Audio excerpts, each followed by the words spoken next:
Welcome back to my channel. It's me, Irvin. Pressed the button before I got myself comfortable in my chair. Finally back in town, finally back to my house. Actually, I don't have more than an hour that I've been in my house. So, have some stuff to review for you guys.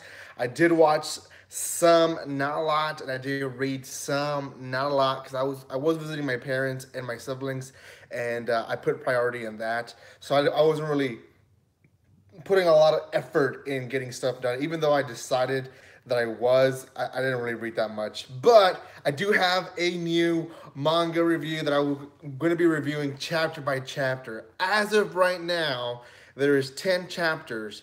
Now this one's going to be running through Crunchyroll manga. If you don't know, Crunchyroll not just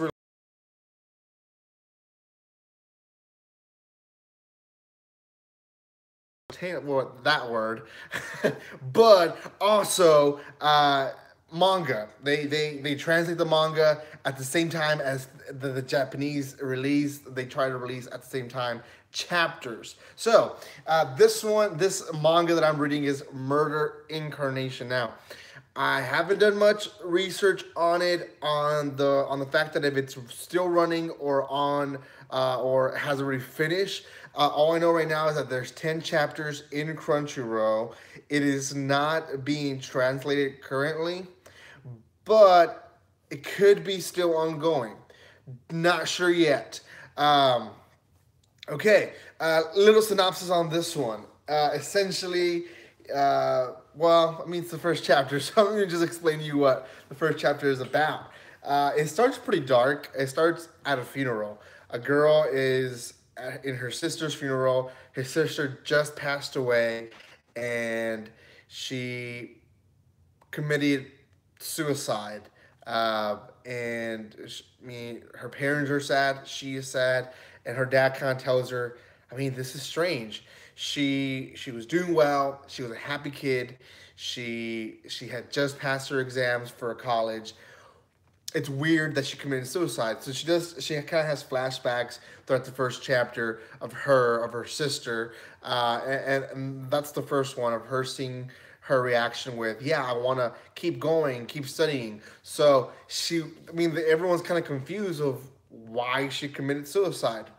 That's that's the first portion of the first chapter. The first chapter is pretty meaty. Then this girl kind of just shows up to the funeral. Very obnoxious, by the way, 'cause she's talking on the phone, loud, doesn't care what people think about her. And it's a funeral. I mean, one thing would be like a party or a social thing, but this is a funeral.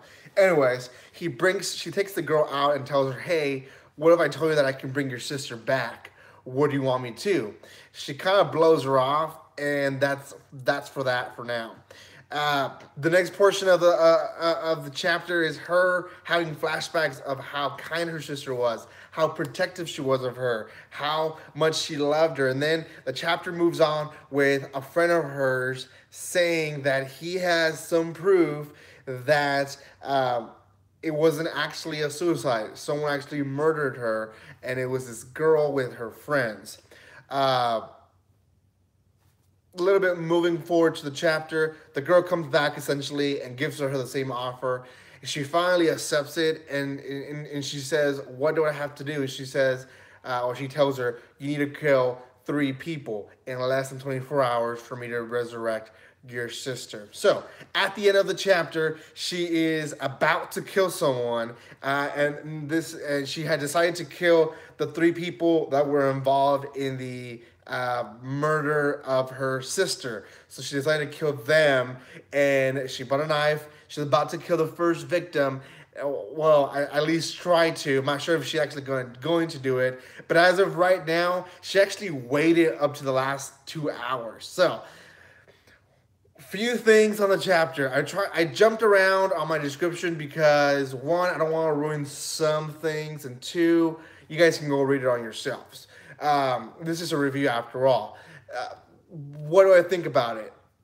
Great synopsis, great story. It moved a little bit fast. I like when the first chapter moves fast. because that way it's not really trying to get you there. Explaining point by point, making it real long. I don't like it when it's like that, especially if it's a psychological slash horror manga. But this one moved a little bit too fast. The encounter of the girl, both encounters happened in the first chapter. The whole explanation of killing people it was in the first chapter. The entire realization that her sister was murdered was in the first chapter. The entire first 22 hours of the day happened in the first chapter. There was no character buildup of her struggling with her inner self or anything. Now, there is some of that in the chapter, but not a lot. So, moving a little bit fast could be a good thing, could be a bad thing. I'm not really sure yet. So, as of right now, because of that reason, I'm going to give this manga a 6 out of 10. Now, don't get me wrong, I don't think it's a bad manga. That's why I kept it in the 5 above spectrum. But right now, I'm still trying to test the water on this one. Definitely is an interesting synopsis, and if you have the same opinion or not, leave it in the comment section below. But as of right now, I think that it's moving too fast. Don't know the characters. There's no character build up. And if we start losing characters on the next chapter, which probably will happen, you kind of don't really feel like a juicy revenge. You know, a revenge needs to be tasteful, and especially in a manga. Sometimes it's good to have the first 3-4 chapters, have the main character struggle with her inner self, trying to figure out if she should or not kill the person. So, as of right now, 6 out of 10. If you agree or not, leave a comment in the comment section below. Don't forget to subscribe to my channel, guys. Thank you so much for this. I hope you like this new series. Sachiro no One Room will eventually come back. It is an ongoing manga, but as of right now, it is on standby. Let's put it like that. This is the new manga that I'm reviewing chapter by chapter, and I hope you like it. Go check it out. Thank you so much for all the love, guys. And like always, don't be strangers.